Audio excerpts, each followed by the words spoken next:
skulle lige en ekstra. Det tror jeg, Det er en ekstra. Det kan man altid tage. Og hvad er det så, vi har, Lasse? Det er sovsen comfort. Sovsen comfort. Så det er god gammel stegesovs med Southern Comfort. Det er verdens mest mandige og romantiske drik.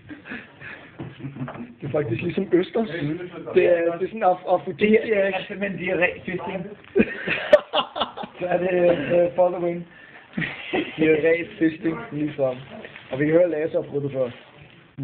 Og så har jeg mødt din mor. Ja. Det kender jeg godt. Det var bare noget lort, hun gav igen. Det var lort, hun gav igen. Skal der være helt op til katten? Kom her, det er faktisk der er ikke fuld i klap der. Nej, der er ikke fuld i de to. Så den der er der ikke fuld i? Så er det fint tørt ud, det vi skal tørre det. Og der er sprudt i den. Sprudt i andre. Ja, vi skal lige være sikre på, at det er det. Sovsen comfort. Yes.